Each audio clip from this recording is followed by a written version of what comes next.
مدینہ میں اسلام 10 سال تک حضور اقدس صلی اللہ علیہ وسلم عرب کے قبیلوں کو اعلانیہ اسلام کی دعوت دیتے رہے اور عرب کی کوئی مجلس اور کوئی اور مجمع نہیں چھوڑا جس میں جا کر آپ صلی اللہ علیہ وسلم نے ان کو دین کی دعوت نہ دی ہو۔ جواب میں وہ آپ صلی اللہ علیہ وسلم کو طرح طرح کی تکلیفیں پہنچاتے اور مذاق اڑاتے تھے۔ ایک مدت کے بعد قبیلہ اوس کے چند آدمی مدینہ طیبہ آئے اور ان میں سے 2 لوگوں نے اسلام قبول کیا۔ اگلے سال کچھ اور لوگ مسلمان ہوئے۔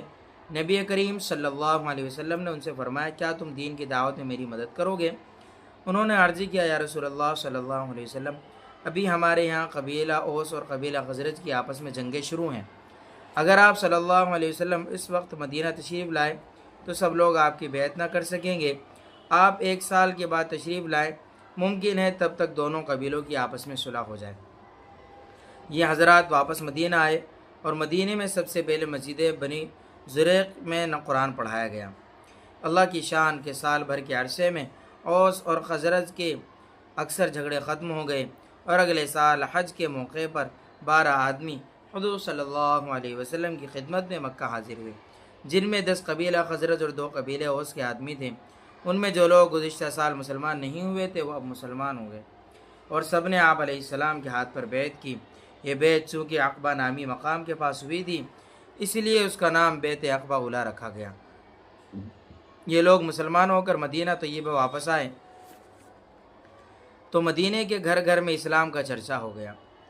چنانچہ اوس و خزرج کے ذمہ دار لوگوں نے حضور صلی اللہ علیہ وسلم کو خط لکھا کہ یہاں الحمدللہ اسلام کی اشاعت ہو چکی، اب کسی کو ہمارے یہاں بھیج دیجیے جو ہمیں قرآن سکھائے، لوگوں کو اسلام کی دعوت دیں اور نماز میں ہمارا امام بنے۔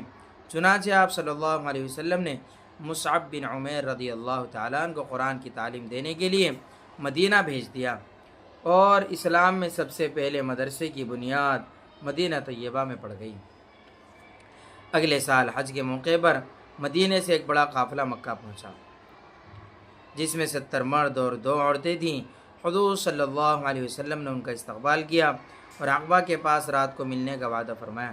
چنانچہ آدھی رات کے وقت سب لوگ جمع ہو گئے اور حضور صلی اللہ علیہ وسلم اپنے چچا عباس رضی اللہ تعالیٰ عنہ کے ساتھ تشریف لائے۔